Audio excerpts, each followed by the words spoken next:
questions popping around for all of these projects. Our third speaker today is Everts-Boehm, talking about Missouri.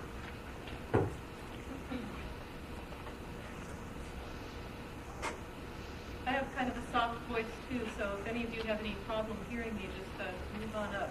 The title of my paper is Selling Culture, the Packaging of the Missouri Ozarks. Modern tourism has been described as the largest scale movement of goods, services, and people that humanity has ever seen. At this time, tourism is the second largest industry in the world, predicted to supersede petroleum-related activities for first place by the year 2000. Domestic tourism in the United States has mushroomed since the decline of the dollar in the 1980s. In many states, California among them, tourism is now the leading industry. In Missouri, it is second only to manufacturing. The impact that tourism has had to date on traditional cultures has been frankly destructive in many cases. Yet cultural conservation and tourism are growing increasingly interdependent, as you can see from these previous presentations.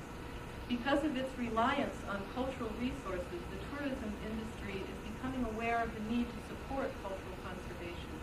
In the words of Bridget McCarthy, author of Cultural Tourism, How the Arts Can Help Market Tourism Products, How Tourism Can Help Provide Markets for the Arts, she said, quote, protecting and nurturing our cultural assets is probably the most cost-effective form of product development there is, unquote.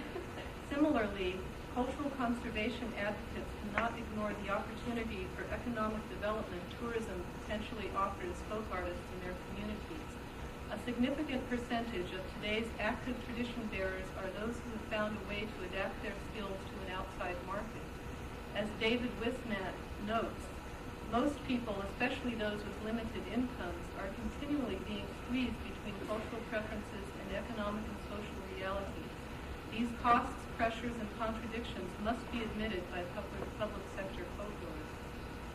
Public sector folklorists are working more and more with state tourist agencies in developing programs that are both sensitive to the needs of traditional communities and attractive to outside audiences. Tourism and cultural conservation are two camps which have often been bitterly opposed.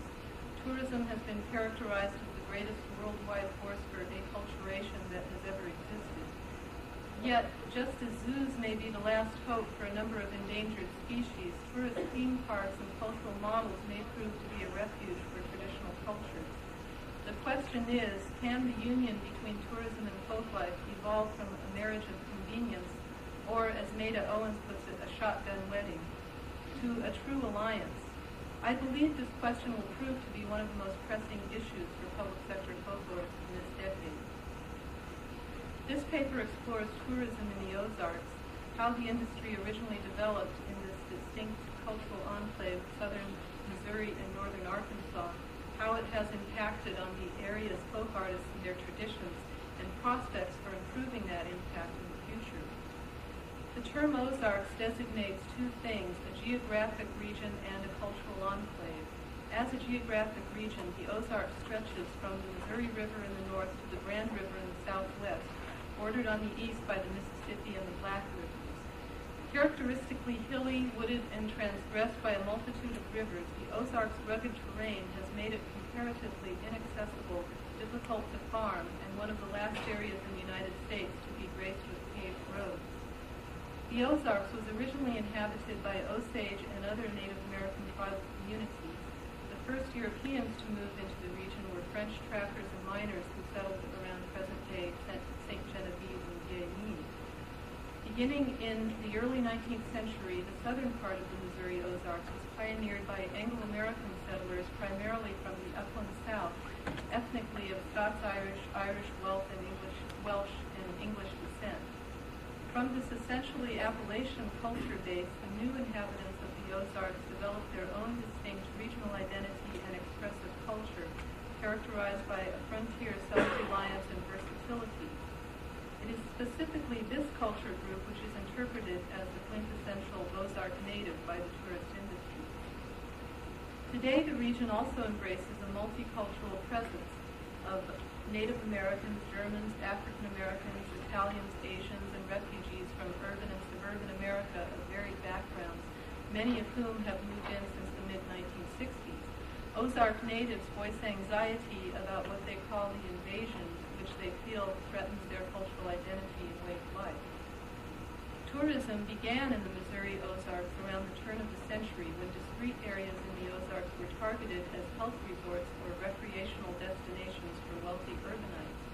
One such health seeker was novelist Harold Bell Wright, who published a book in 1907 extolling the virtues of the simple backwoods folk and their environment. His novel, The Shepherd of the Hills, gained national attention, which was soon followed by influxes of visitors to the site of the novel, an area just outside of Branson, Missouri.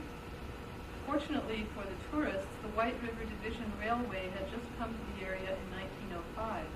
The combination of this new accessibility, the popularity of the novel, and the impoundment of Lake Taneycomo in 1913 as a family resort effectively opened up the southwest Missouri Ozarks to tourism. A log house converted into the Shepherd of the Hills homestead became one of the area's earliest tourist attractions. The original house belonged to a Mr. John Ross, reputed to be the inspiration for the fictional character of Old Matt in The Shepherd of the Hills. Mr. Ross sold the cabin with the understanding that it would be turned into a hotel. The hotel later became a museum. The transformation of John Ross's house into Old Matt's cabin entailed significant structural and stylistic alterations. A fireplace was added to, quote, augment its rustic traditional appearance, unquote, as the original house was equipped merely with a stove and flue. Stone steps and porch pillars, quote, drawn from the traditions of Eastern resort architecture, unquote, were also added. Thus, what was once a bona fide example of local vernacular architecture was altered to more closely approximate a novelist's romanticized image and the tourist's expectations. By the 1930s, tourism had established a significant foothold in the region. The WPA Guide to Missouri reports that many of the, quote, Ozark hill folk abandoned their small farm patches and settled along the principal roads. Such a group are the Ozark basket weavers, whose bright, clean baskets strung on wires paralleling the highway are in sharp contrast with their listing shacks, unquote. A great boost for tourism in the southwest Missouri Ozarks came from a man named Jim Owens. A journalist from Jefferson City, Owens moved to Branson, Missouri in the 1930s and quickly recognized its still largely untapped potential for tourist development. Owens decided to market the traditional occupation of float fishing, in which a john boat is paddled upstream and then allowed to drift downstream while its occupants fish. At that time, many Ozark natives still augmented their earnings from subsistence farming by fishing, hunting, and trapping. A number of them knew the wild rivers well enough to be guides for others, and many were also boat builders. Commercial float fishing had begun in the Ozarks as early as 1904, when the first operation opened up in Galena, Missouri. Prior to Owens, however, commercial float fishing businesses were modest in scope, run by local rivermen and their families. Owens turned Ozark float fishing into a national fad, attracting elite clientele from among the rich and famous through articles in Life magazine. His business flourished on the White River in the 1930s and 40s, developing to the point where he had 100 boats in service. Guests were offered expensive cuts of steak and caviar in addition to fish fries as they camped out with their guides on sandbars. Owens employed his own boat builders, introducing new elements to the traditional design, such as built-in reclining chairs, so the tourist could fish in comfort. His custom-made john boats were outfitted with native guides who entertained the guests with Ozark humor, wisdom, and stories on the 4 to 7 day fishing trip. In spite of the considerable profits engendered by the business, Owens reportedly underpaid his guides and boat builders. The rapid growth of tourism in the area, boosted greatly by Owens' genius for promotion, encouraged the Army Corps of Engineers to dam the pristine White River to form 2 more lakes in addition to Lake Taneycomo. Although Owens initially opposed the dams, he was one of the first to purchase lakeside property once it was clear the dams were inevitable.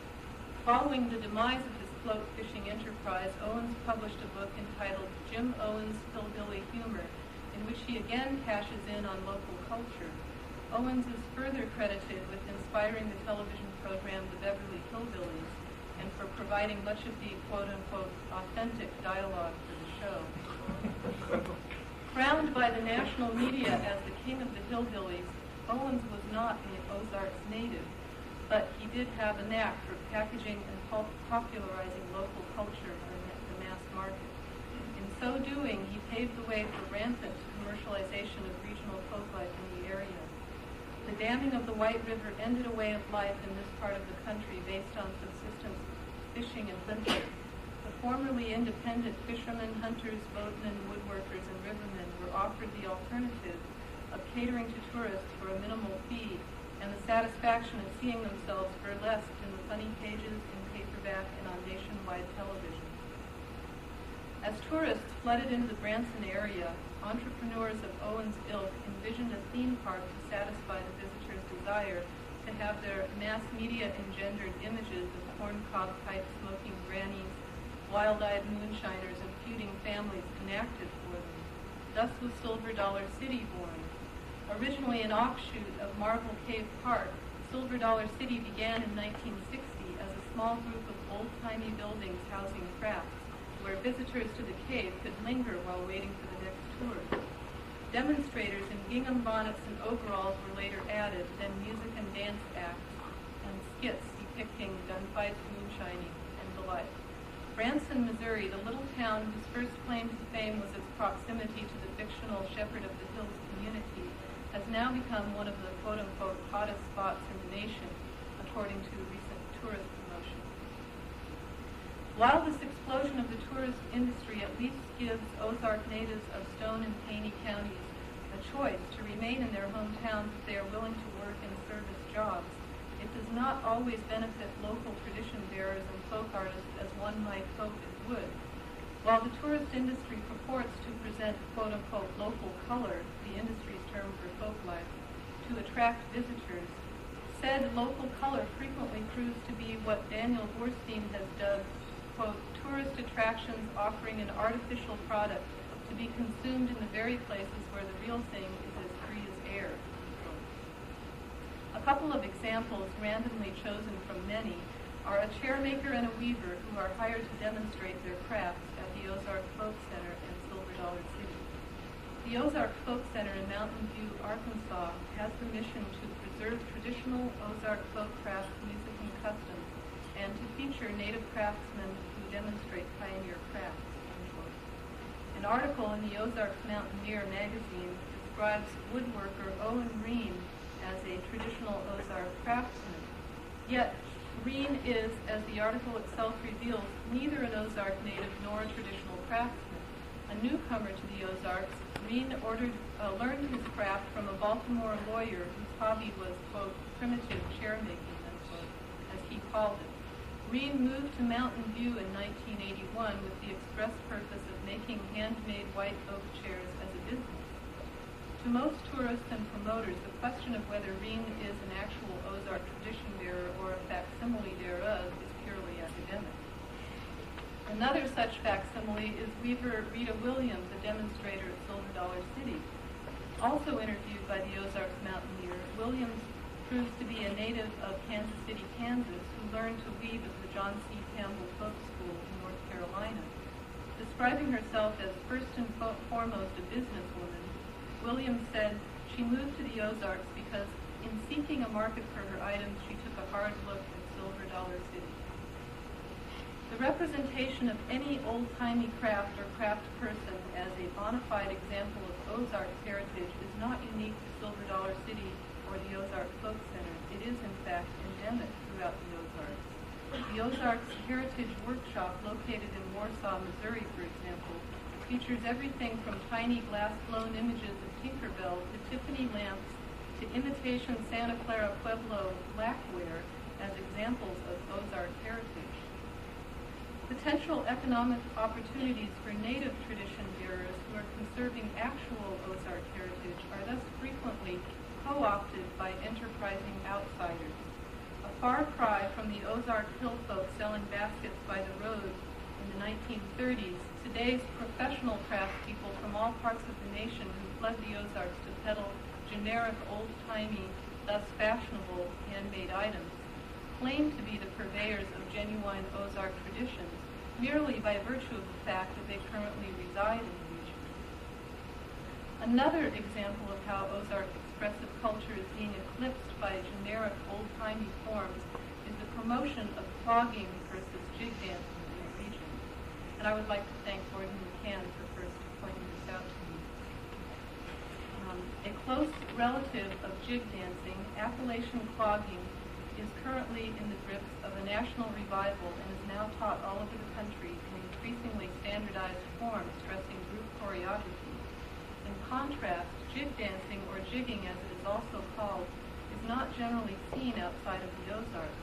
As a dance, it is highly individualized and improvised, either done solo or incorporated as a basic step in Ozark square dancing.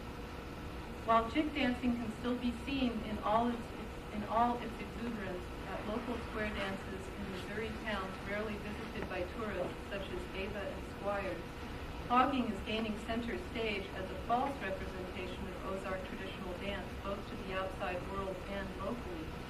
Choreographed clogging acts such as the Pat Hughes cloggers from Dade County now proliferate all over the Ozarks, performing at such locales as Disney World, Dollywood, and Las Vegas, as well as national clogging competitions at Silver Dollar City. Fortunately, there are other approaches to representing Ozark folklife that are accurate, culturally sensitive, and responsive to the economic needs of the local people. The current river running through south central Missouri has been protected by the Ozark National Scenic Riverways, which is under the National Park Service. Initially, the seizure of riverfront land from local inhabitants who had depended on the river as a major source of livelihood created hardship and bitterness. But some of these very people were later consulted and hired as experts in developing cultural programming which celebrates and honors the traditional skills and occupations associated with the river. Master John boat builder Bob Shockley of Van Buren is a case in point. Shockley was hired as a demonstrator for the Ozark National Scenic Riverways after his riverfront land was seized by the Park Service and he could no longer fish or build boats for a living. Working with a local young apprentice, however, Shockley was able to carry on his craft, share his skills and knowledge with the local people as well as tourists, and make a living. After his death, his apprentice vowed to continue teaching others to build the increasingly rare wooden John boats, and has done so through the Missouri Traditional Arts Apprenticeship Program. Projects of this sort constitute not just a salute to a community's real versus fictionalized history, but a serious effort to nurture its continuing expressive culture by finding new niches in which it can flourish. It is that latter point, the nurturing of a group's folklife, that tends to be overlooked by the tourist industry. Tourism has been characterized as a futile quest for authenticity, a sense of rootedness and meaning that the modern worldwide tourist class has lost. The quest is futile because it paradoxically engenders the opposite of authenticity, what McCann calls institutionalized spuriousness, the borrowing and mixing of details from other epochs and other cultures which pervade tourist areas worldwide. Tourist resort areas such as Branson are examples of fantasy environments where, in the words of Tina Bukovalis, writing about a similar resort in Nashville, Indiana, quote, visitors literally buy into a world which has never existed, unquote. Such pervasive spuriousness obscures co-ops and threatens to replace the rooted expressive culture that can be found just outside of the tourist resort. The answer to a more enlightened approach to presenting and conserving traditional cultures is to ensure that tourist development be monitored and controlled by local people, the Bob Shockleys as opposed to the Jim Owens, who are concerned that their true heritage be celebrated and nurtured rather than exploited. Profits from cultural tourism must benefit the local community in real economic development rather than flowing primarily to outsiders. The intervention of applied anthropologists, public sector folklorists, and other advocates of cultural conservation may also be necessary to mediate between local groups and tourist developers. This approach has worked well in model programs like the Pennsylvania Heritage Park. Such carefully planned collaboration must be the way of the future if tourists are, in fact, seriously seeking authenticity, and if members of traditional communities are empowered to find ways to conserve the integrity of their cultural aesthetic vision while adapting it for outside audiences.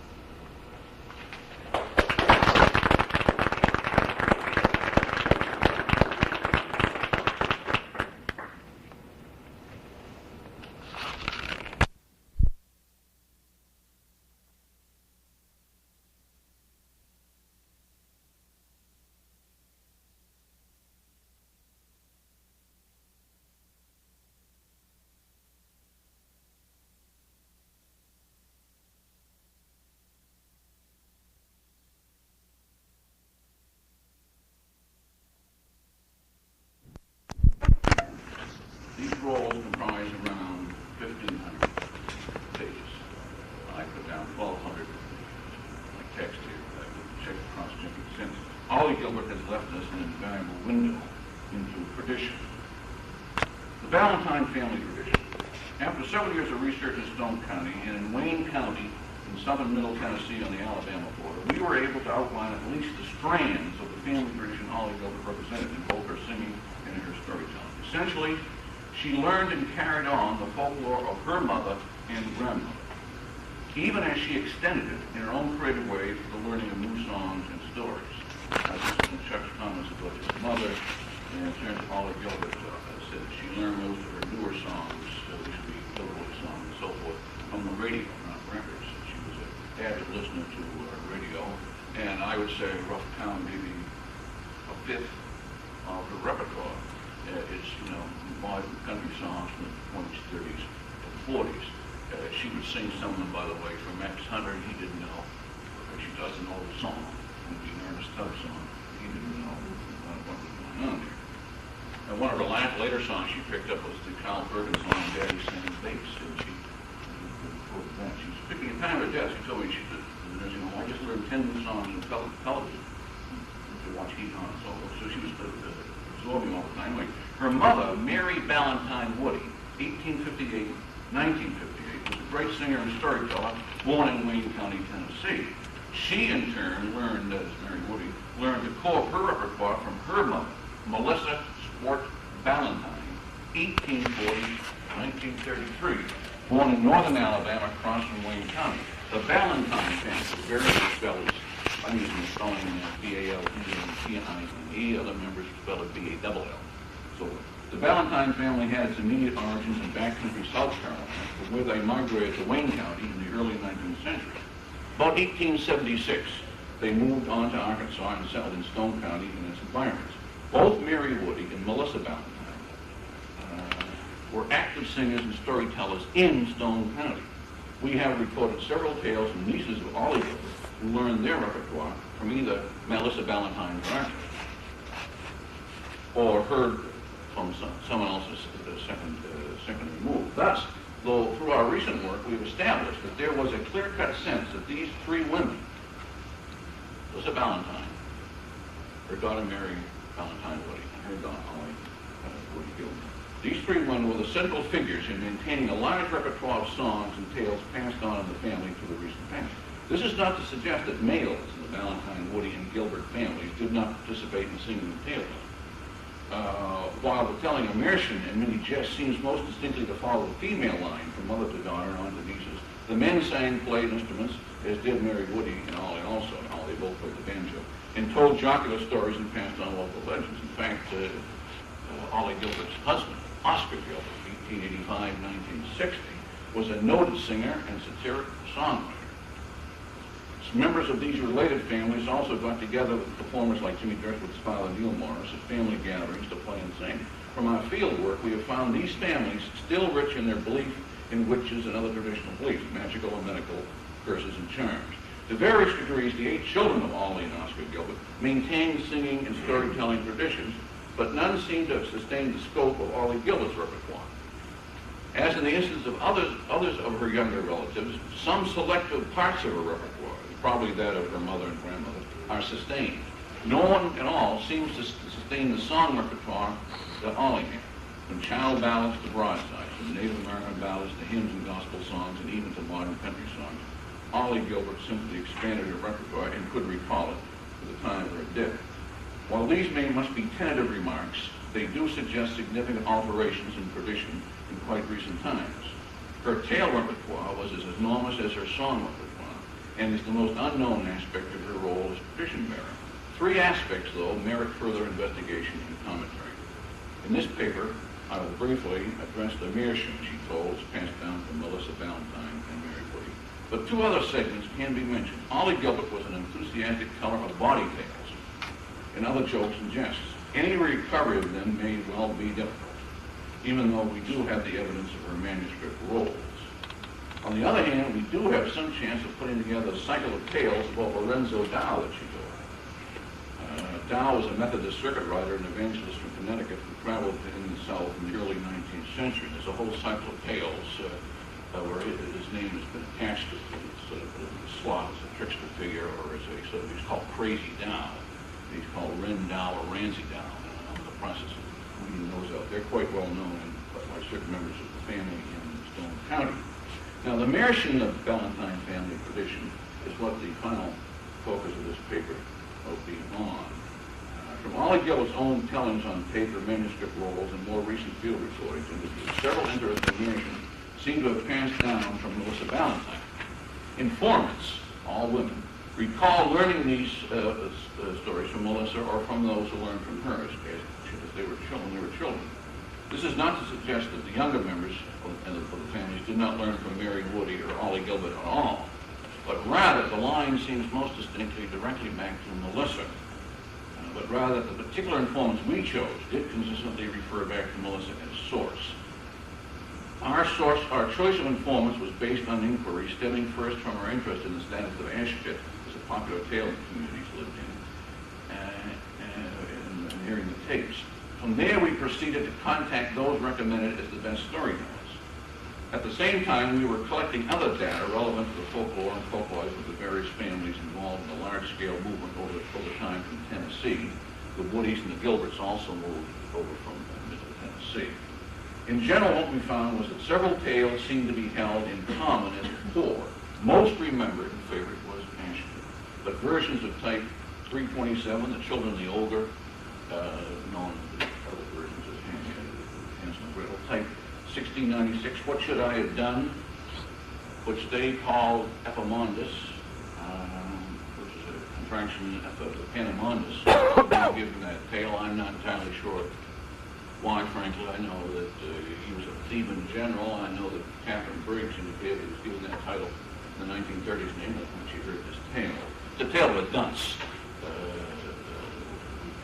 Always does the wrong thing, and his mother gives him instructions, and so forth. Type 301, The Three Stolen Princes, and type 328, The Boy Steals the Giant's Treasure, and type 503, Helpful Elves, The Shoemaker and the Elves. Now, getting the tale type numbers, what we're getting at here is something perhaps more interesting. Significantly, in line with other American tradition, Appalachia and the Ozarks, older tales are situated in an American or an Anglo-American milieu. In our case, by centering some tales around the character of Jack, Jack and the Three-Headed Shadow. That's one of the favorite tales.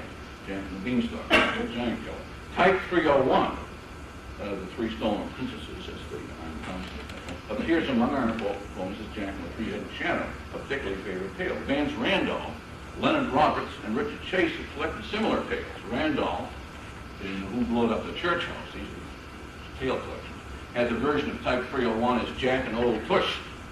And Richard Chase put together a similar tale as Old Fire Dragoman in his collection of the Jack tales. Indeed, Vance Randolph's various collections of folk tales from the Ozarks, largely from Missouri, reveal a number of tales in which the figure of Jack has replaced anonymous heroes or been added to the cast of characters in his relation to the European mission.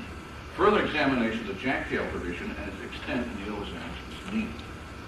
Three tales seem to have been favored, in particular by Ollie Gilbert and her mother and grandmother. Ashpit, The Three Daughters, Little Blue Ball, was type 311, rescued by the sister. It's a pilot Bluebeard complex. And Pretty Polly, type 955, which is a version of the Robert Bridegroom tale.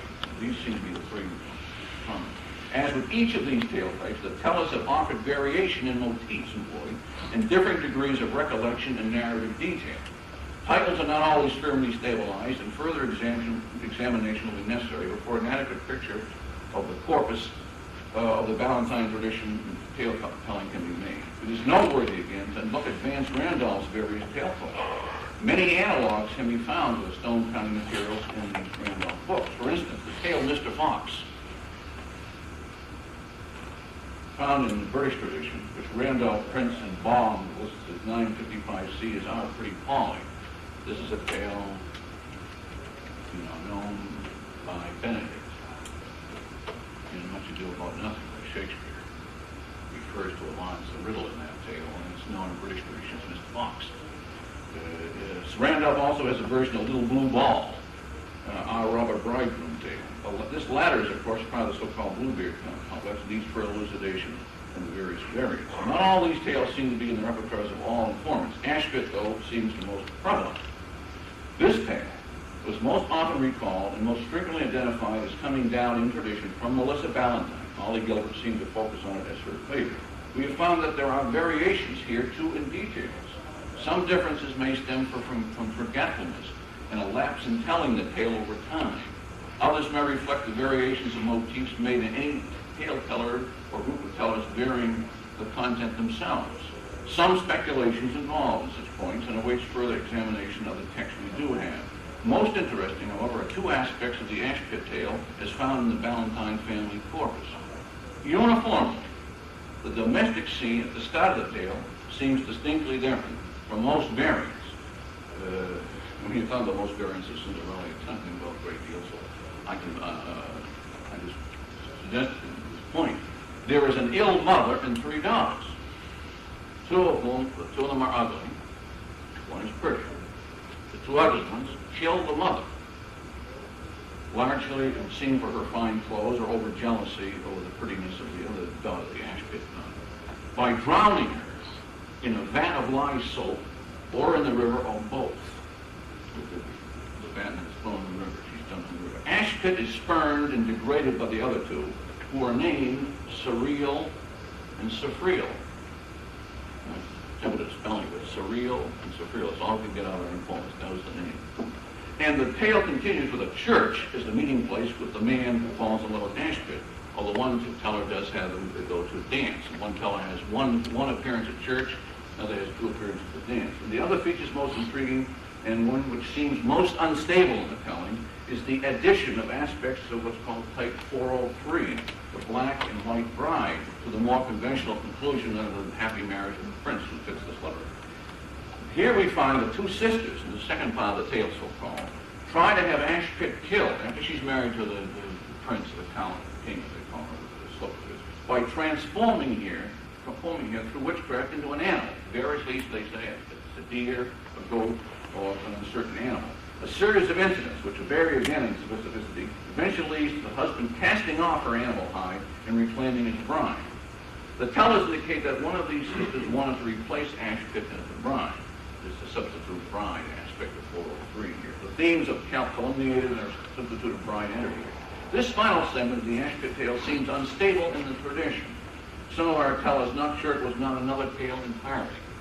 Further examination of the motifs and patterning of this longer version may reveal more about its viability in this tradition. Noteworthy in this regard is a somewhat similar combination of 510A, the original Cinderella story, and elements of 403 in Leonard Roberts' Rushy Coat and the King's Son, in Old Greasy Beard, Tales from the Cumberland Gap, number 22 there.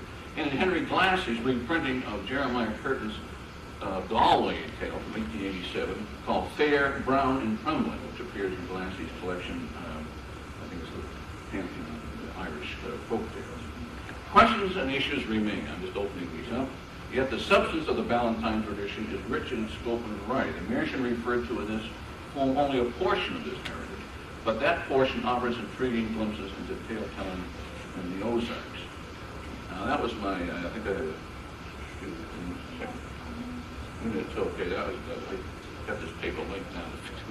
But I have a couple other comments I'd like to make. I suggest, I'm not going to, I had notes on the teasing the tales, but I thought there's a broader issue that's suggested by other panelists too. The public and private domain is a very interesting aspect here. From all our information, Ollie Gilbert did not perform in public until after the death of her husband, Oscar Gilbert. Much of this public performance afterwards was in relation to Jimmy Driftwood, sort of, who learned a great deal from her and so on and so forth. Promoting her and then her appearances at the Ozarks Folk Center in 1973. However, we do know, we inquired greatly into this, that she was a very, very frequent performer at family gatherings back certainly into the 20s, particularly in the 1930s. She sang songs, played the banjo, sang songs with the banjo, as well as banjo instrumentals. And her husband also performed at the same gathering, singing songs and telling stories. I think there's also a very interesting parallels or contrast with the life and material repertoire of Alameda Riddle. I would say that in my investigation of Riddle's work, she was a much more conscious reshaper of materials, polisher of songs, read up on them, the ballads, especially because she became a very well-known public performer in the later years, in the last, I'd say, 15 years of her life. Ollie was a reluctant public performer at all times. And I would say that her tradition is largely private. One of the intriguing questions I've avoided getting into, although it has certainly inspired me to think and feel a little better about some of this, which is knowledge that we must keep in mind everybody, is the psychological and social contextual dimensions of Ollie Gilbert. Members of the family say her mind was like a computer. She recited for me one time a chapter from the Bible. And she had apparently like a photograph I had remembered of a page. She just absorbed, like a sponge, she absorbed songs all the time. Now, some people in the community have raised the question of her discrimination as a performer, that she was just, mad for singing, collecting, performance collector, and that she didn't distinguish among, of course, the child ballads or the older ballads should be more important. She shouldn't be trying to sing those songs. And there were attempts, let's put it this way, attempts to not to have people investigate the newer songs she liked to sing. And except we do have the Max Hunter collection, so we know that she did sing these and didn't feel any particular distinction. Her repertoire is enormous in its scope, and including, I used one small example, I don't know if you call it that title, but she did vary. She did alter. Why don't you sit next to me so you can see all this? Gosh, you guys, did you just start a minute ago, or? No, we're early, but since people are here, right, okay. Just talking about it. Well, you didn't miss anything. You just missed a lot of jibber jabber.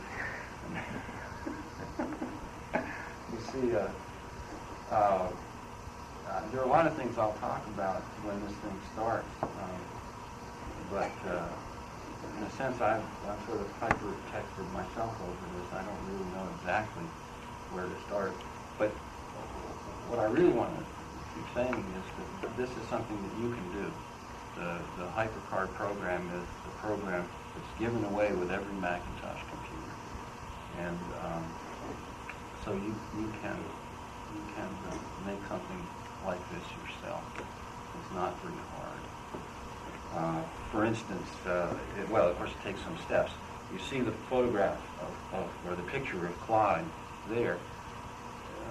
And to get that picture into the computer and in this particular place, there's just a process whereby you put a kind of a magic wand called a scanner that runs over a photograph, or you lay it down on something that looks like a Xerox machine, and it just comes right in, and then you just manipulate it around and get it.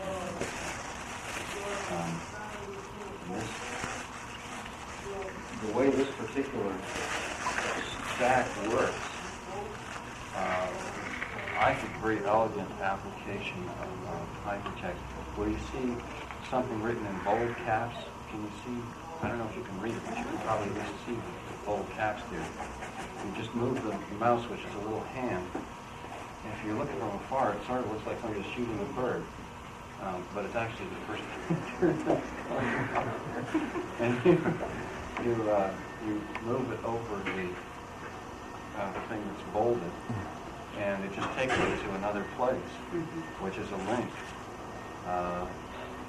And each link has the thing on the top that tells you the name of the card. That one says Clyde Avenue.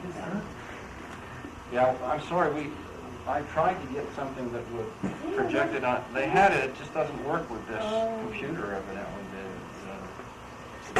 I'm sorry. A little bit. Starting before the session, and that's all right. I'll get you to some interesting places on here.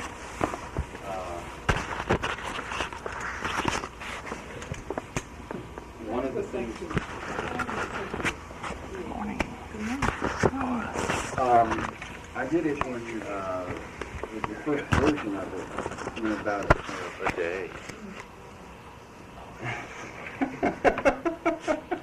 Nobody wants to miss. The thing is, here's a medium that doesn't have a beginning and an end. And That's we are right. worried whether we miss the beginning. No, that's right. It doesn't have a beginning or an end, and that's one of the difficulties. Well, he's not going to repeat, though. I will. Here's a.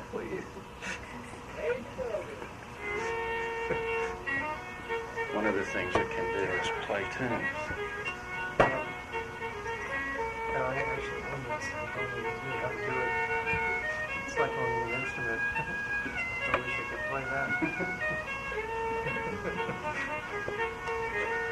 You can, by the way, run this through a stereo system to get the sound amplified. There's a little earphone jack on the back here, and you can put earphones in. But that's one of the nice things about this. You just move a sound right into it, and you've got a sound. Let's see. And you can play them one right after another, too, for comparison's sake.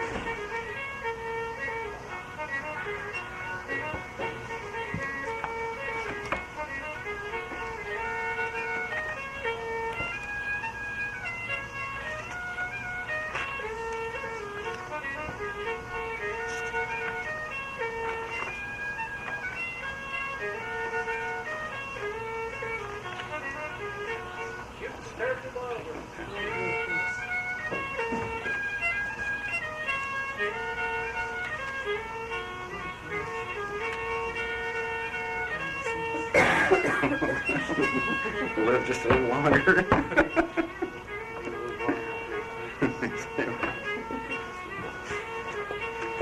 Everybody wants to go to heaven, but nobody wants to die. Anyway, this is just a little preview, I guess you could say. Let's try the Will Davenport card. You see what I'm doing? I'm just moving the pointer hand on top of text that is capitalized and bolded. And I click the pointer, and when the pointer clicks, maybe we should keep this for... It looks like a fine couple. Don't they? I love her hair. I wish that more people today would. Isn't that? If I'd only known. Well, it's doable for you, isn't it? Absolutely. Who knows who could live in there? And I love her outfit, too. They lived on a 250-acre mountain farm on the Kentucky-Tennessee border in the Cumberland Plateau. And no doubt dressed up for their photograph. But it looks like they might have been in front of a log structure or something here. I don't know whether that's a log structure or what quite it is. This is a family photo, of course, from Clyde Davenport, and his... it was on his wall, and so I took a macro lens, the copying lens camera, made a copy photograph of it, turned it into an enlargement, and then using a scanner, which is something I think is on every college campus, and simply scanned it as an image into the computer and then manipulated it and eventually put it into this stack. Are we all here? And so on? Yeah. Is it time? I don't know. Oh, yeah. It is time? Okay. All How right, big is the good. entire stack? How big is it? 26 screens. 26 different screens. And each screen is represented on this diagram. The idea is that you can jump from one screen to the next by clicking, pointing and clicking here. And this, for instance, up here you can't, unless you're right up here, you can't see it, but it says Clyde Davenport. The pointer is on some bold text that says Clyde Davenport. And if I click on it, as I will, I go to the Clyde Davenport card, and the Clyde Davenport screen. And the screen says Clyde Davenport on the top. And it's represented in this diagram right in the center with Clyde. It says Clyde here. And all these lines show you the links between the Clyde card, which is the center of the web, and the other cards or screens, I call them both, that you can go to. And you can see just on this that you've got Davy Duggar here, and Shoot the Turkey Buzzard, and Liza Jane, and Clyde's Repertoire, all in bold. And you can come over here, you see this down the side, this is a scroll bar. Those of you who are familiar with Macintoshes or do Windows know what that is, and you can just scroll down the card and get to more. Here's Clyde's first fiddle. Fiddle is a gift, and so on. And each of these you can see on this particular diagram. Now, one of the things I haven't done is to put this diagram actually in the stack So you can actually itself, see so you can actually see the structure. It's a very interesting philosophical dilemma. Well, to me, anyway, it's an interesting philosophical dilemma whether to encourage the person to just move intuitively from one screen to another, or whether to put this in here and let the movement be deliberate. I don't know. There are good reasons for doing each of them, and the problem, I think, with the way it is right now is that you have the phenomenon called lost in hyperspace. And this is a phenomenon that people have written about, and if you're lost in hyperspace, you have a hard time getting back to some particular place where you want to get back to. But the argument against that, of course, is that you shouldn't get back to the place where you want to get back to. You should keep exploring around, because the concept of hypertext is non-sequential, and it's non-linear, and it's non-hierarchical, which is a different way of thinking about text than the usual book way of thinking about text. So that's all. Anyway, some of you folks just came in. I've got a diagram here of all the screens that maybe you'd like to. And in the University of Southern California, finishing up a doctoral dissertation, and she's an active person on a number of conferences, ethnomusicology conferences, folklore conferences, postmodern culture conferences, and so forth. And she has very, very interesting things to say about the convergence of fieldwork-based disciplines and postmodernism. One of the things in one of her messages was she called folklore or fieldwork at its worst the politics of surveillance. And I've noticed that in this program that we have a person who's reading a paper, I guess tomorrow, on ethnographic ventriloquism, which is a phrase that I know as coming from Clifford Geertz, in which he describes various ways to try to represent our friends, our teachers, our consultants, the people that we work with on the page. And ethnographic ventriloquism refers to a kind of a monological discussion in which the ethnographer, folklorist, manipulates the text, even though the other is speaking. The ethnographer is choosing the words that the person, and it's embedded within a hierarchical framework of an ethnography.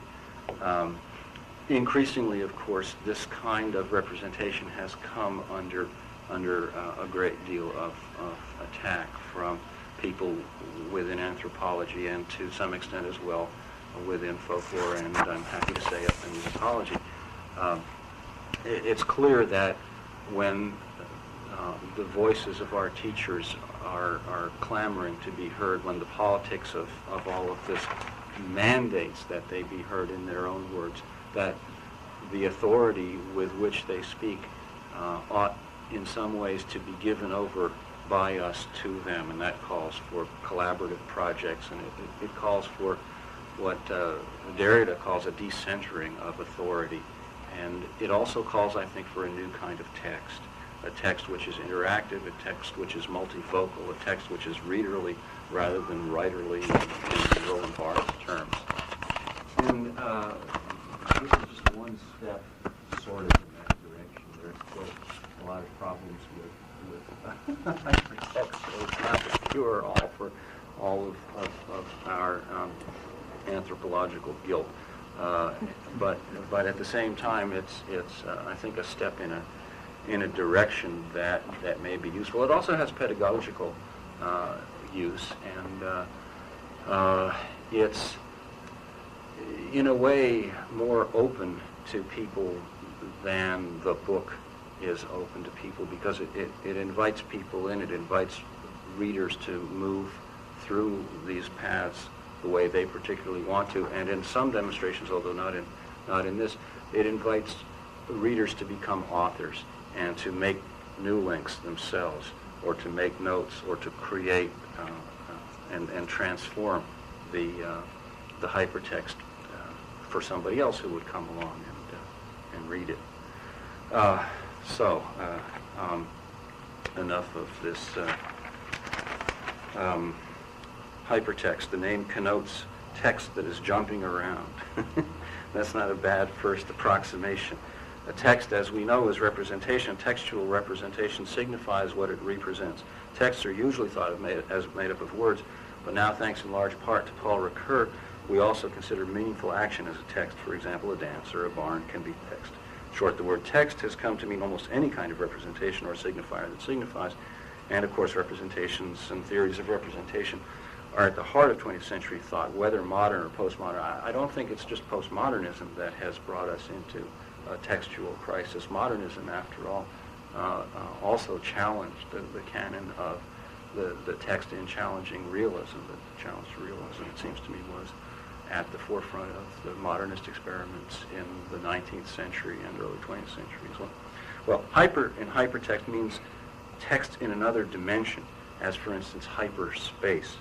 Hypertext then literally is text in another dimension. It might be tempting to think of this other dimension as the computer, but that's not the case, because examples of hypertext exist in real life, not just computers.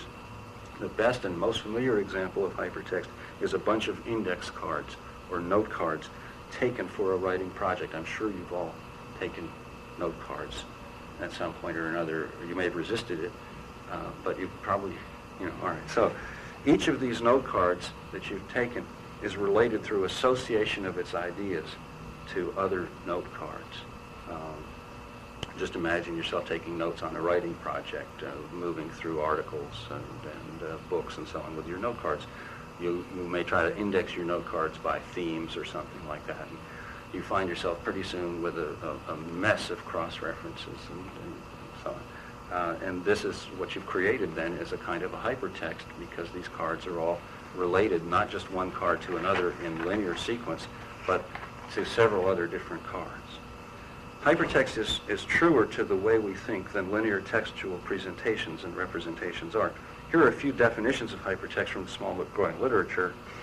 One, quite simply, hypertext is nonlinear or non-sequential text. That is, the text is organized so you can easily jump from topic to topic. You need not read the text in a fixed sequence.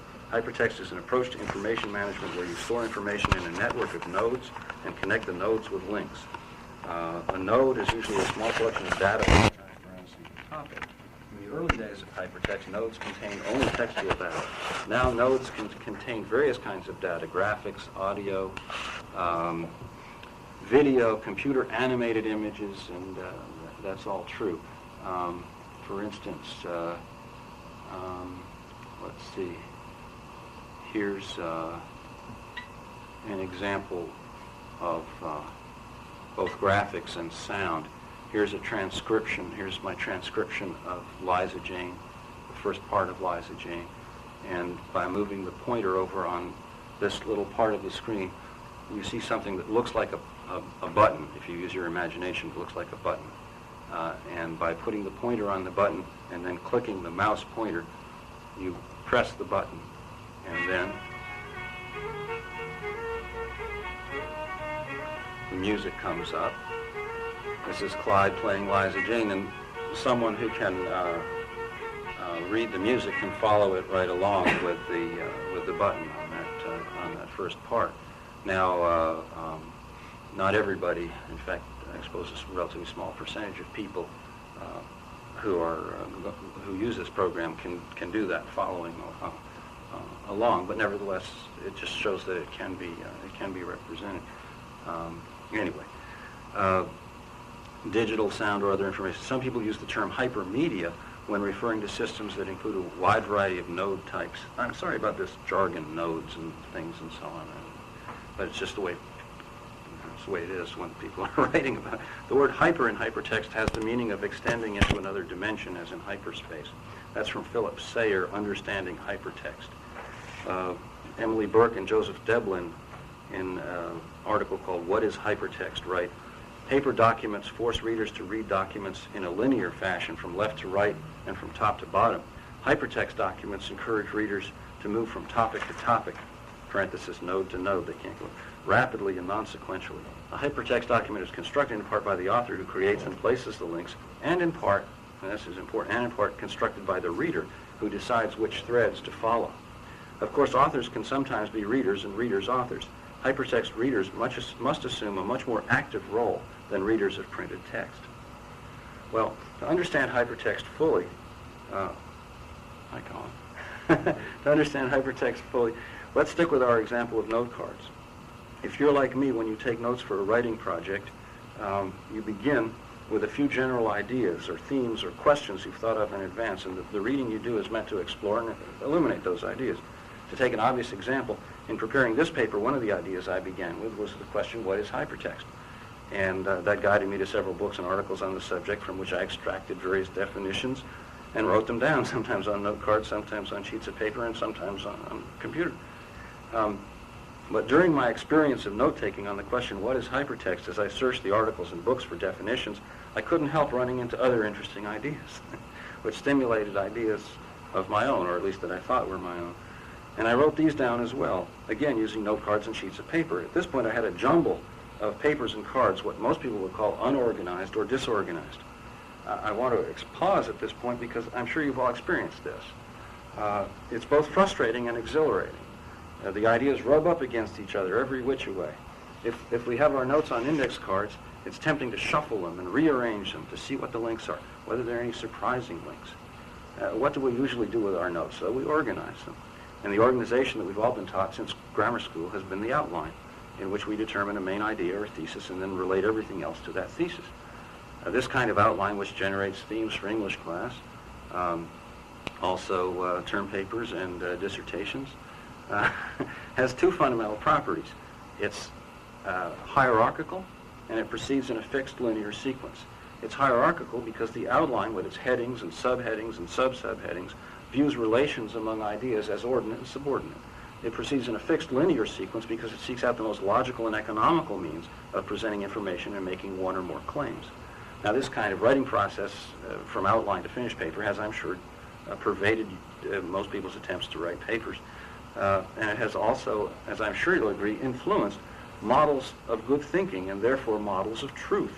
Good thinking and good writing is understood to be informative, graceful, logical, persuasive, true, and of course linear and hierarchical, unless we're dealing in the realm of experimental fiction or something like that. Many writers, when they're gathering ideas in the research stage, use index cards or some equivalent, usually developing one idea per card, although it sometimes takes more than a single card to move through the implications of the idea. One such person described himself to me as a shoebox man, referring to his card storage system. He keeps his cards in a shoebox and takes them out and shuffles them and drops them, and he looks for new links and relationships among the ideas in the cards. But inevitably, in such a situation, a writer finds that each card is linked to several other cards, just as the ideas are linked to several others.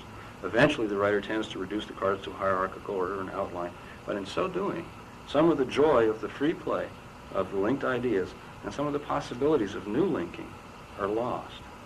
And I'm sure many of you have probably felt some of this frustration and loss when you've tried to transform your notes and thoughts into a hierarchical outline.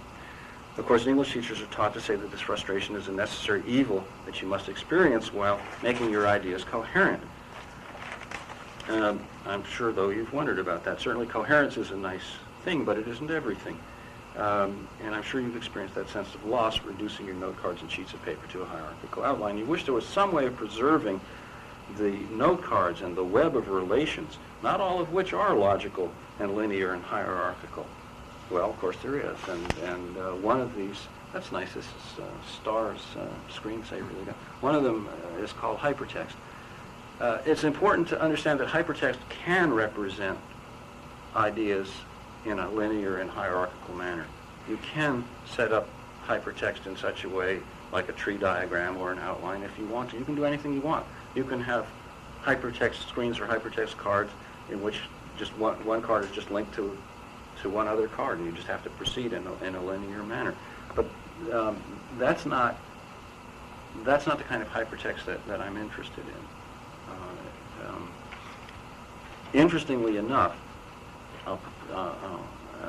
some people have interpreted this kind of hypertext as linear and hierarchical, just computer-based, and because it's a computer and because you can access a lot of information quickly, they felt that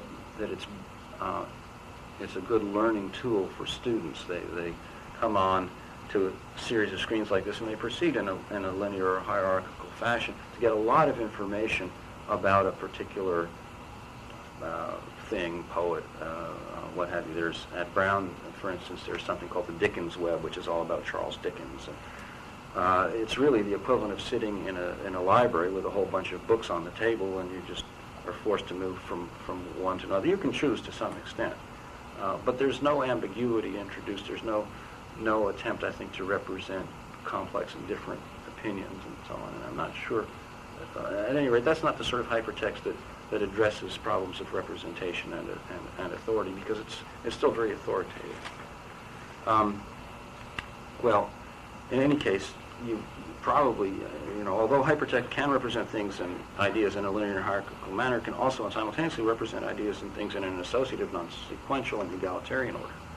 Preserving the actual note cards and their relations would be clumsy. You'd need a kind of multi-dimensional tinker toy construction, which, incidentally, is not too dissimilar from the thing that I passed around. I don't know if there's still any extra sheets for any of the new people. But they're open. Okay, well, anybody doesn't have one should get it. This, as I looked at it, it did sort of look like a tinker toy construction, to me anyway. But in any case, but preserving note cards and relations is easy on the computer, and that's why hypertext and computers have gotten along so well together. In short, writing usually involves a process of brainstorming followed by outlining or putting one's ideas into an organized hierarchical linear form. This, I think, is an artifact of a certain Western way of thinking. Many people have difficulty outlining however much they've been taught to do it. This is because thoughts come related or linked to one another in a kind of web rather than a hierarchy. Outlining emphasizes certain kinds of links and destroys others, and for some, the process of outlining rather than clarifying one's thoughts actually only simplifies and distorts them. What is gained, of course, is usually thought of as coherence, as a logical argument, the end of which is persuasion. But suppose persuasion is not the desired end. Suppose instead it's representation of a person, a life, an event, a process, a context. Now the situation isn't at all clear. It's complex, it's shifting, it's ambiguous. It depends on one's angle of looking, upon one's standpoint. Relativity reigns. How to represent that situation? A linear representation as a book is problematical, as anyone who's written an ethnography realizes. Some have tried film or video. Some have tried what Marcus and Fisher call the experimental moment in ethnography. Various different means of writing and representation. But to my knowledge, folklorists, ethnomusicologists, and anthropologists have not turned very much to the computer to represent nonlinear reality. We do hear of virtual reality, of course, but computers can represent complex webs linked in a network far better than cards in a shoebox or thoughts swimming in one's head. And at present, they can do this through two implementations, hypertext and multimedia. To understand hypertext on the computer more fully, let's continue with our note card analogy. Imagine that a computer screen is a kind of note card. On the screen, you can write text, of course. You can see the text on the screen. And you can scroll down the side of the card. Those of you who are familiar with Macs or work in a Windows environment know that you can scroll. You see here the text is moving. I've got the play buttons here fixed, and the graphic, which is a transcription, is fixed, but the text moves. You can see the text move there and shift, and that way you can read more than the screen will fill at once. But computer technology allows you to put additional representation on your note card screen, such as drawing, sounds, and movies. In a stack that I've developed, a later version of this stack, which can't be played on this kind of computer yet, but it will be able to be played on any color Mac. Within 6 months or so, most people who are buying Macs will be buying machines that can play this stack with a video clip on it. So you can put movies on, and I have put a movie on. I just don't have it on this version. You can see drawings on the screen easily enough. Sounds and movies are played by pressing virtual on-screen buttons. Each note card, therefore, can contain words, pictures, sounds, and movies. Now, of course, it would be possible to link these computer screen note cards in a hierarchical outline. After you got through with one screen, you push a button and move to the next in the sequence. So far, nothing revolutionary except for the addition of media. You could represent the linking of the cards in a hierarchical outline using a tree diagram, and you can imagine outline as a tree diagram. In this diagram, each card is linked to the next along a predetermined path. And although you have text and media represented on the computer, you don't, as I said before, have true hypertext. What's the difference? What's different about hypertext? It's all in the links and the relations between the ideas. Imagine a series of cards in which the links are relational and associative rather than hierarchical. Imagine a series of cards in which some cards are linked simultaneously to several other cards, not just the next and preceding card. But, and this is the crucial point, although with real note cards, it's difficult to avoid ordering in a hierarchical linear sequence on the computer. It's relatively easy to link any one of these cards to any other card and let the reader choose among several options where to go. On this card, for example, the reader has a choice of going to the Clyde Davenport card, going to the Liza Jane Part 2 card, playing Liza Jane Part 2, Part 1, playing Liza Jane Part 2, or scrolling down and reading more informative text. Let's move, for instance, to Liza Jane Part 2. If we move to Liza Jane Part 2, and you can see this is represented here on Liza as Liza A. We've just moved from Liza A to Liza B. And now we can play these same tunes again. Here's Liza Part 2. I don't think we've heard that yet.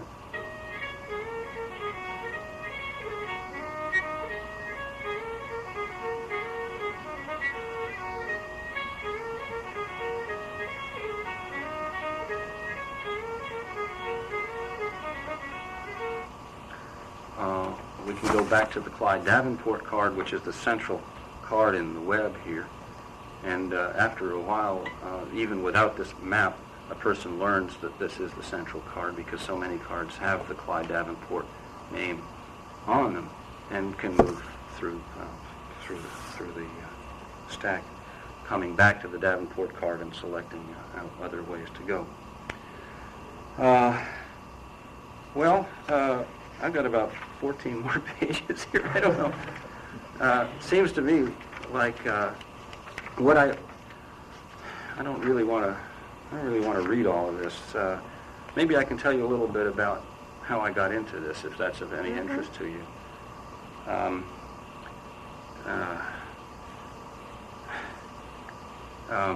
My first inkling of hypertext came in about 1984 from playing a computer game called Adventure. This was a text-only game in which the player journeyed through an underground cave, encountering monsters, finding treasure, and so forth. The game proceeded one move at a time, and for each move the player had the option of going north, west, south, or east, up or down.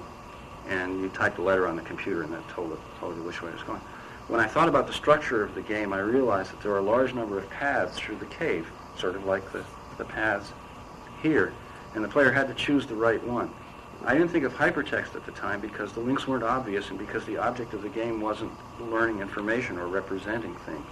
Well, I guess it was representing the text of the game Adventure, but my mind wasn't thinking in those terms at that point. I was playing a game. I did think about creating a game. It's possible to program an adventure game in BASIC and there were some models.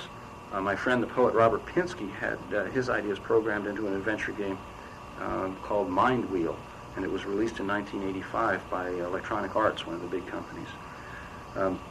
My early ideas, more sophisticated than my programming ability, alas, concerned a game that could be played in which the player was one of the people in 19th century Page County, Virginia, in one of the mountain farming families I'd researched while writing Powerhouse for God. It would be a game that offered choices involving work, marriage, leisure, family, and so forth. You'd become a person living and, be a mountain farmer, and you'd have to make these choices, and most of them would lead to consequences that were that were pretty much like the kinds of consequences that those people experienced in those days. This was just a mind game for me. The player had a choice of paths that would lead with luck to different goals: survival, prosperity, clinging to the old way of life, subsistence farming with a lot of leisure, becoming a successful capitalist farmer, I guess getting converted to religion. At this point, what I had in mind was a game, not a stack. I still see this as a good direction for a game, really maybe more involving than a stack, and more may be learned from it indirectly than can be learned directly from a stack if the stack player isn't really interested. And there have been some games developed. There's one that puts you, I believe, in 18th century France, shortly before the Revolution, before the French Revolution, and you have to make a series of choices and try to move through the revolutionary period in such a way that it's not a hypertext representation at all, that enables you to survive and prosper. When I joined Brown's faculty, they gave me a Mac in my office. It was linked with others on a network, and I had been a CPM computer person and then a IBM computer person, and I didn't like the Mac at all. For the first, year or so, I wanted a cat for this mouse. It was really pretty crazy, but eventually I got used to it, and the sound and graphics possibilities of the Mac were so far ahead of IBM at that point. They're still ahead, but not as much, that I quickly got to like the Macintosh.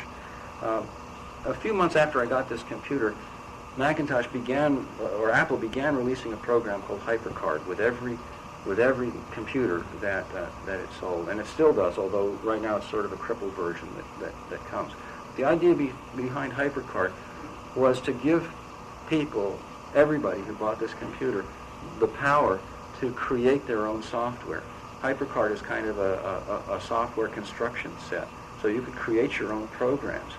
Unfortunately, the demo programs that they had were stupid programs, for me anyway. They were to-do lists and business appointments and things that you could keep better in a little book, But what was so interesting about the program was that you could take things like these buttons that I showed you that play tunes and so on. You could take buttons and move them from one card to another just by cutting and pasting.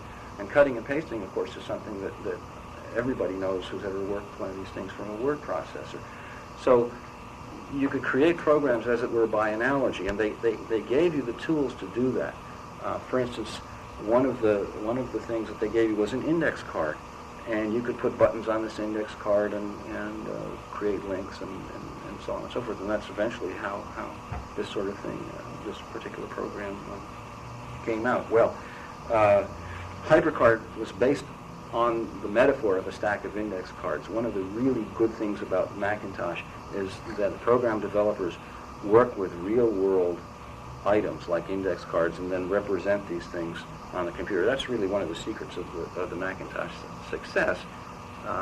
You look at a screen and you see an icon or something that resembles something in the real world, and you don't feel alienated the way you feel alienated to the C prompt in IBM, or the dot prompt if you've ever tried to use one of the DBase programs. Early versions, I can remember trying to set up databases for collections using DBase 2 on CPM. It was awful. But the notion of so that was very helpful.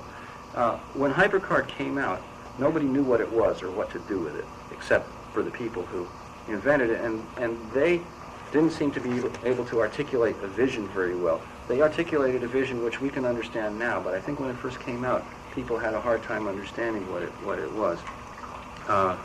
And that's because their thinking was in advance. Thanks very much. For those who considered it a breakthrough, HyperCard was constructed as, among other things, an ideal learning environment. Here's how Kevin Kelly, writing in Signal, a 1988 Whole Earth catalog, understood its potential. You weave through a stack, jumping from card to card, idea to idea, choosing your own path by touching on the items you're interested in, endlessly discovering new levels, or deliberately aiming toward a desired card. HyperCard will be a medium of communication. Some of the things I imagine are incredibly complex adventure games, self-directed classroom courseware, interactive shopping catalogs, pictorial spreadsheets, and ultimate clip art files. Anyway, enough to get you going. Kelly's term interactive is important. Interactive means that the user doesn't sit passively at the computer just absorbing information. Rather, the user interacts with the computer, choosing a path through the stack, deciding what to learn and in what order. A further realm of interactivity occurs when the user takes the program and modifies it, creating new choices, new cards, new paths. In a later version of this, I have a notes button, and it's up in this corner. It says notes, and you press it, and then it gives the computer user, or reader in this case, the opportunity to write something which is attached to any of these cards. And so the next person who comes along will see the notes button, push the notes button, and see what some previous reader or readers have written about that particular card, and can add their own notes and comments. And so thus readers become authors. And really then to talk about the author of the stack gets you into talking about multiple authors, it seems to me, which is a further decentering. Well, in 1987, I played around a little with HyperCard. I thought it would be a good idea to learn more about it when I had the time. Gradually, in what little time I made for it, I learned some basic skills and designed a few of my own simple-minded stacks. And then eventually, I decided to create this was in 1989, I tried to create a demonstration stack of some kind involving multimedia representation of music and culture. The crisis of representation in the human sciences got me thinking about alternative ways of representing music and culture besides writing books. One of my responses had been to move into film and video making. Here the subjects would represent themselves with their own words and images. And so from 1984 through 1989, God, it did take 5 years too, I worked with Tom Rankin, who's right here, and Barry Dornfeld on the Powerhouse for God film. And probably because I spent so much time at the computer anyway, my thoughts kept turning to some kind of computer representation of music and culture, and I thought about HyperCard stack. At that time, I didn't have Clyde Davenport in mind. I had some multivocal presentation, a representation of a performance event. I had in mind a person at a Pentecostal worship service chanting a prayer. And envisioned this as a pilot project leading to other projects. Envisioned the grad students in our ethno program at Brown might develop their own hypertext environments. To set up this pilot stack, I felt I needed $2,000, and it turned out that at Brown, which is pretty computer rich, or at least was at that time, they had a little program that the faculty could apply for funds. So I applied to the Committee on Academic Computing for $2,000, a drop in the bucket as far as their whole budget was concerned. And I wanted to get an undergraduate to help me with the programming, to program this HyperCard stack representation of music and culture. But they denied me the funds. They felt that this was not a particularly interesting or good idea. And you know how it is when you're rejected. You begin to question whether what you're doing really is worth doing. And so sometimes you set it aside for a while, and that's what I did with this. I set it aside. But about 6 months later, I ran into a stack building stack, a stack that actually helps people build stacks, called Hyper Essay Construction Kit, or HEC. And I purchased it. It wasn't exactly what I wanted, but it contained a very useful feature. You could create links from one card to the next by a text inside a field. What Hyper Essay Construction Kit gave you was the ability to take a card and transform text into this bolded, capitalized text, and then create a link to another card. In other words, I didn't have to do any programming for it. I didn't have to write any scripts. All I did was press a few buttons, and the thing wrote the scripts for me. And of course, this is very much in the spirit of HyperCard programming, and that's why it's so accessible to everybody. Hyper Essay Construction Kit is a public domain program. It's not something that, and anybody who wants it, just write me a note and I'll send them a copy of it on a Mac disk. Incidentally, if you want a copy of this, send me a note and I'll send it to you. You might send a couple of bucks to help defray the cost of the disc and postage. But this is not for sale. I'm not, I don't want you to think I'm selling it. I want to give it away. Anyway, in 1990, I spent a lot of time with Clyde Davenport, and by the summer of '91, I felt like I wanted to do I had the skill and I wanted to do a pilot stack of some sort. And so I decided that I would do it on representation of Clyde and his music, and I did it in conjunction with a seminar that I was teaching on phenomenology, and we were dealing with all kinds of different epistemological bases, and I thought that hypertext would fit pretty well into this. And after all, I'd assigned projects to my students in a variety of things. I thought I would assign myself one. And sure enough, after they gave their presentations, I gave them this presentation. In here, I have in great detail how I set this thing up and how I scanned the stuff in and so on and so forth. And if you're interested, I'll send you a copy of all that. I can see that it won't take you too much time here. And I'll be happy to answer individual questions on that. Anyway, in conclusion, I want to offer some words of caution. No, I've got a bit of humor before the caution. Incidentally, having made this progress on my project without any help from the computer establishment at Brown, I now find myself the object of their amusement and to some extent their affection. I have been given help by consultants, help that I really don't need at this point, and even provided with some time at a powerful computer to develop the multimedia aspects of the project. And in a great stroke of irony, I've just been appointed to the Committee on Academic Computing, the very faculty committee that 3 years ago denied me the $2,000 that would have enabled me to develop the project 2 years earlier. I attended my first meeting last Tuesday. This is salary employment. No. No salary reduction. In conclusion, I want to offer some words of caution. Although building the stack was a challenge and brought me satisfaction, I'm actually skeptical about the promise of interactivity on the computer. First, it isn't all that revolutionary, is it? After all, there's much interactivity possible with a book. You can use an index, you can use footnotes, you move around quite a bit with a book. The linear read would be the narrative, the novel read. Another reason to be skeptical is that there hasn't yet developed a common intuitive interface for hypertext navigation. People sit down at the computer and then they still need to be taught what to do. But the most important reason for my skepticism arises from my observation that people simply don't seem to enjoy sitting at a computer for an hour or so learning information on a screen. They would like it more, the more interactive it was, the more they could become authors, the more these were changed from writerly into readerly texts. But do we really want people to learn with and interact?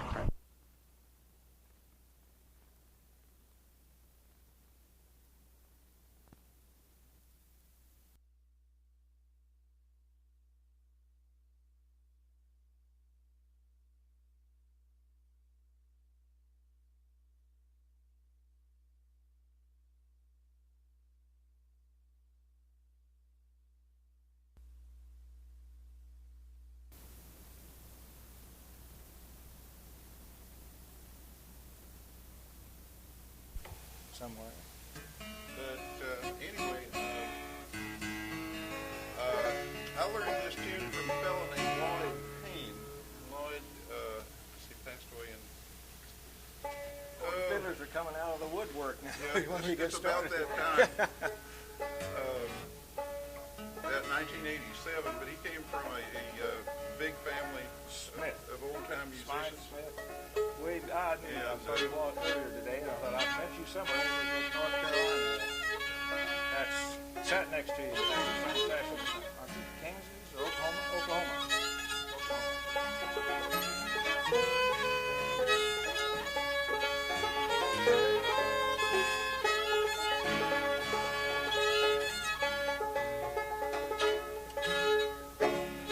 Took me a while to get into it.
guitars.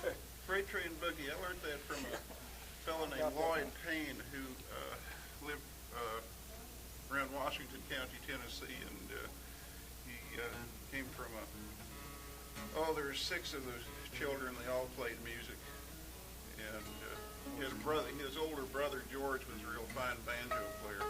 It's kin to Lehigh, well. It is. It's in the family. But that's just more fun to. It's different though. It makes you really wonder where Grayson got it. Just a hell of a lot of fun to play on the banjo, I think. It's interesting. Well, let's see which one we all. Let me get up into a reasonable tune.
I didn't get with you when you started. So no, I thought you were going over it. Yeah, you did the same things you did later on. Okay. Pretty much, yeah. But there's some different ways people play that. Yeah, there's a lot of variation on Lani that. used to. You'd hit a B. That substitution absolutely works. Yep. That's a good tune.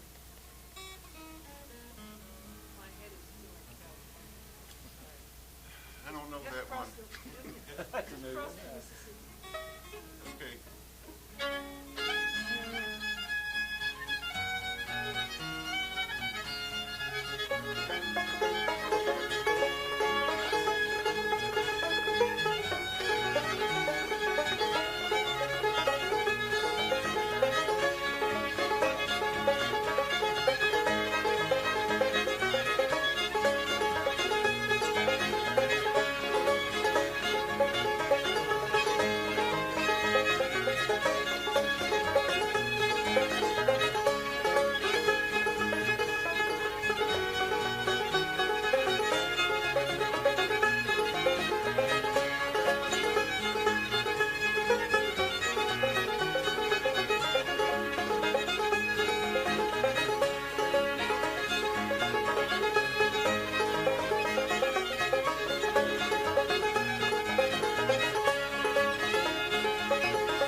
played it in G, and he called it the Downfall of Paris. He said now when people play it in B, they call it Mississippi Sawyers, but it's, you know, that's the same tune. That's good practice. Let's see. I'm trying to get control of a new way of playing the banjo. No, I'm picking there. trying to do two-finger picking because I can get more control over the strings that way if I can. No, I mean, Rock Cradle Joe. What? Rock the Cradle, Joe. What's the name? Beat.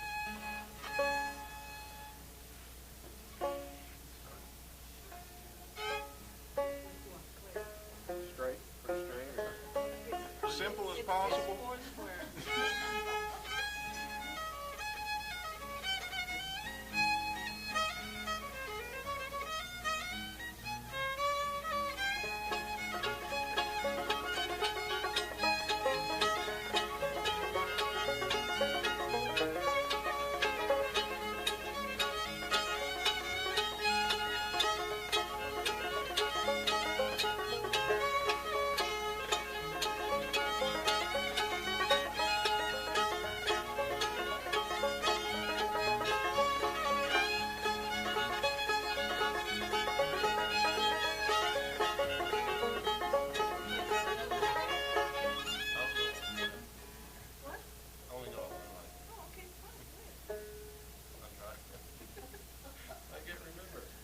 That's straight in a crooked sort of way. It is.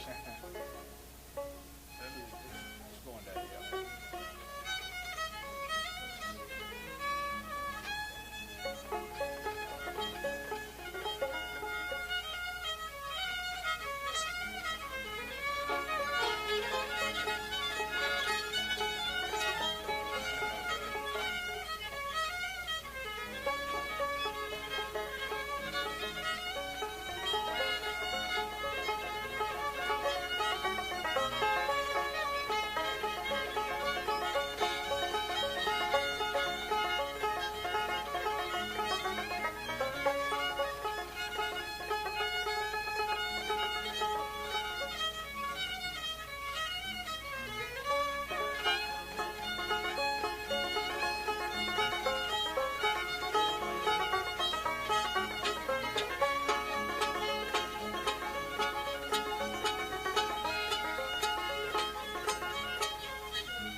It is a problem.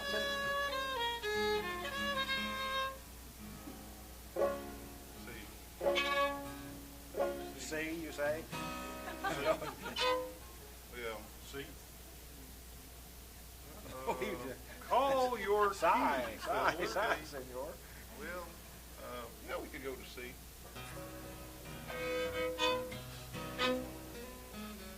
Let's try a little Billy in the Low Ground.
and then I got this little thing here, and I'm missing half my strings.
Shame on you for going into that, those chords. I know They don't that. exist Art on the plays banjo. that. Art plays that E minor part. Yeah. A minor, E minor part. That Tommy Jackson, did Tommy Jackson play at that? Probably did. I think so. That's what kind of got that. I occasionally hear some fiddler play at that. Mostly A, usually get Yeah, about it. because they don't know. Play something that's less chordy. That's how new tunes get made up too, you know. Do play something less chordy. Okay, now I know one that only has one chord, but you're not going to like it. I believe the guy can play, but I don't know him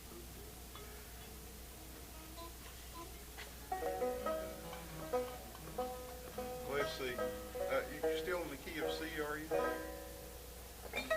Well, why don't we go to G?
Fiddler. I tell you, they're coming out of the woodwork. How you doing? There's already more fiddlers in this room than there were in all of hell in the year of 1842. Well, they were all over in West Hill with the dance hall girls. Is where they were.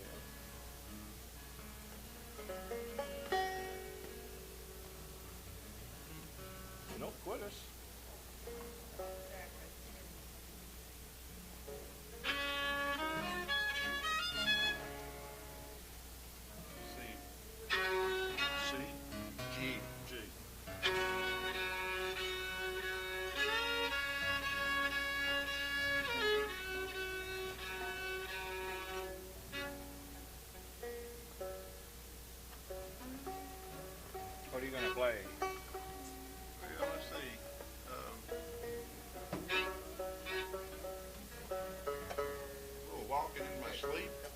Do me a favor, here's a guitar player, but after he plays 5, can I play one with you? Yes, indeed. Guy plays 2 at once. Walk in my sleep.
C is usually where that is, isn't it? That's what I thought.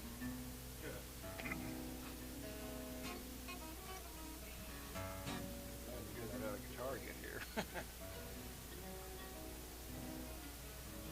Hey, Andy. You doing? Good. Why don't you scooch up in there? Yeah. Same old second-hand gourd, can't afford a new one. Well, boys just pitiful altogether. You gotta put up with second-hand gourd, this isn't a bad one. Not a bad one.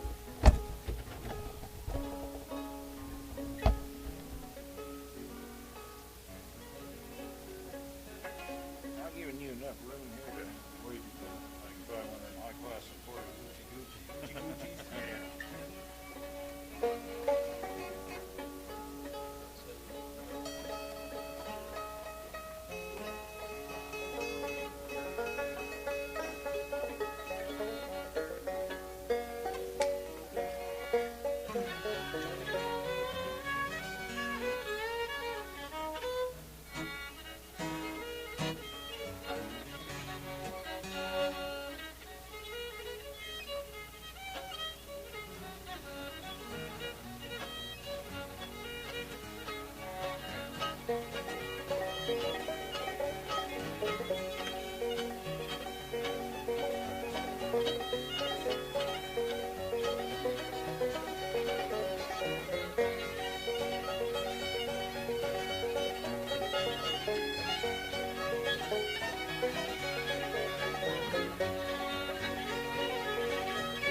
steamboat.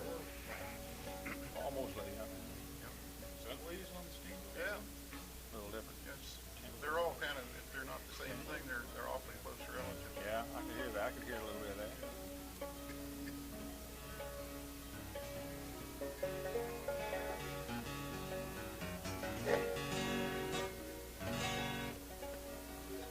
Hey, waltz. Okay. You play the red fox waltz Yeah. Do you play it in the key? of D, people's key of D to you.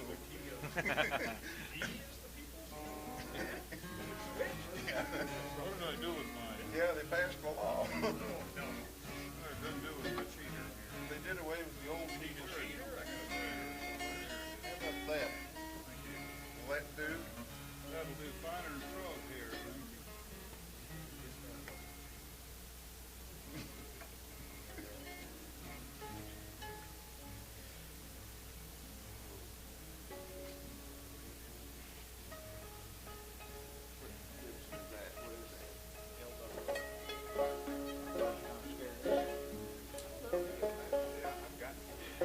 Anyhow, this is a real pretty waltz.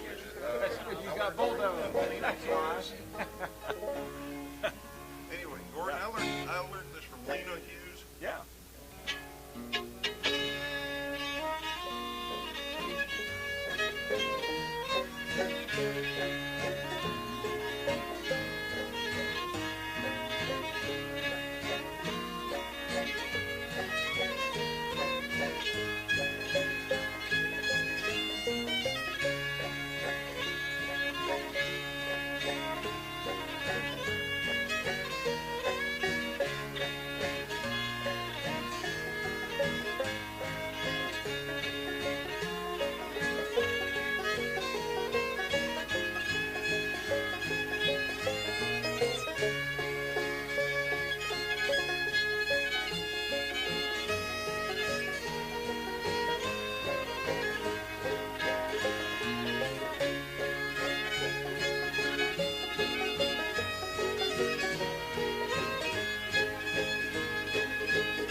Lani got it from her brother, I'm sure. Casey?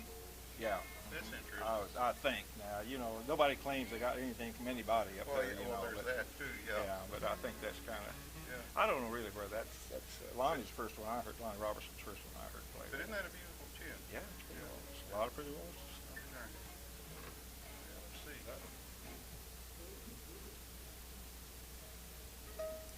Hey, Bob.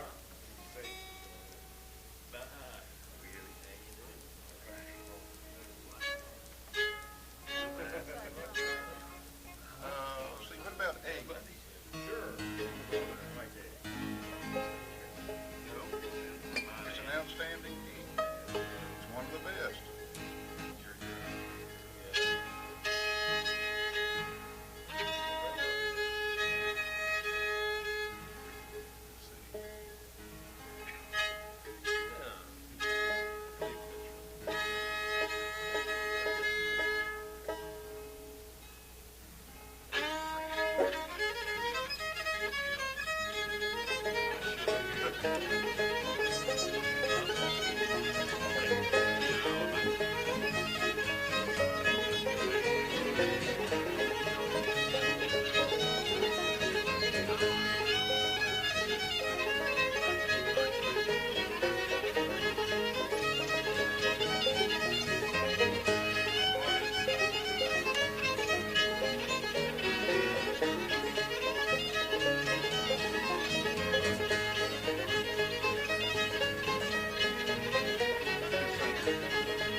Fresno, and I live in. Played out San Diego one year, and he was there. A lot of fiddlers out there. Oh yeah. Lots of tunes too. Yeah, I recognize that name. What? Just listening to you playing with Art the other day on the record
player.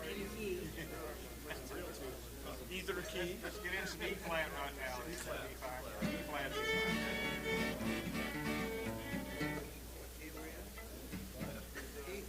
Don't you dare, Lonnie. Don't you dare. I don't know. I don't care, actually. I got cable. I could care less. Here's the saxophone player when we need him. Okay. But now that we're in that key, we're all right.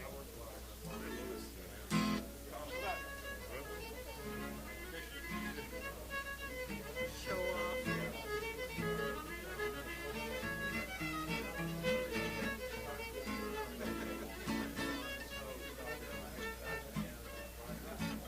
Sure.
Or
in the post office. On the back of a record. On the back of a record. In very good company, I think. In very good company. Yeah, I've actually was one of the people I was hoping to see here. I hadn't seen it in years. I was hoping he'd be here.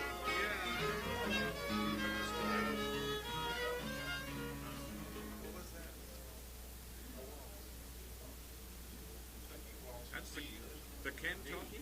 Sure. Nice.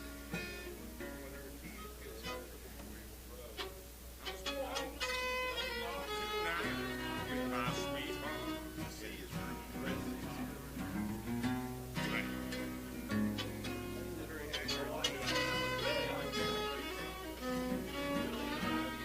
See?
The beautiful Kentucky walk.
C I chords. thought they were astonishing chords, yeah.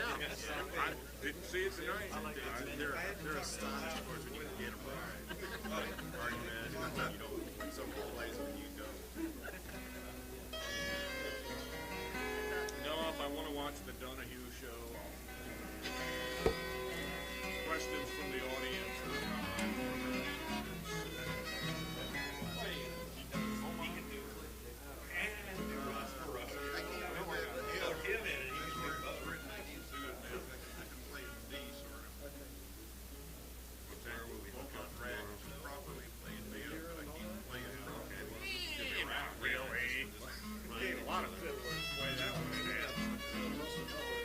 Perfectly good key to play that in. Playing G. Wait a minute.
Yeah, that's his 9th of January. Yeah. His 8th of January. This Friday is right. You know, the 2nd of January. I tell you, excuse me. The only thing is, you'd have to go about 10 times faster. I know, I can't. They're gonna start dancing. Well, they've been dancing. I mean, the regular group. But where I go, I don't have to worry about getting the fire in their eyes. Nice people know.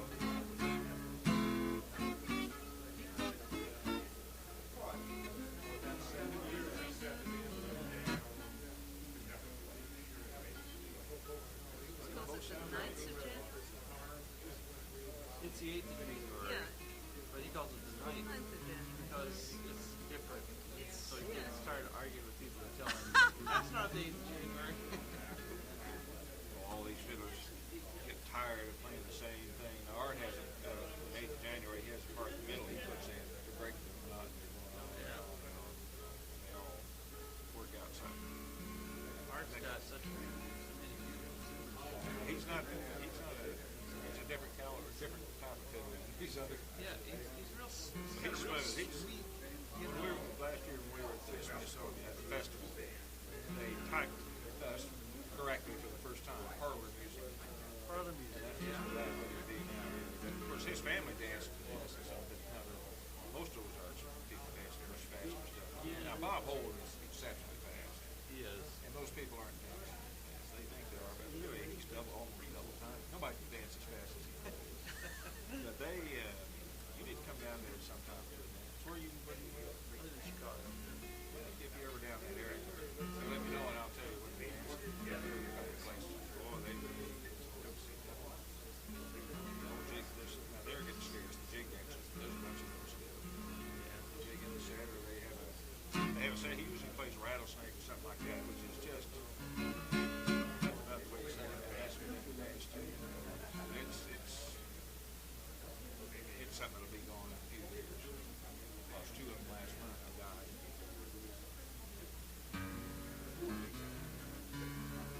Because of the dancing or in spite of it?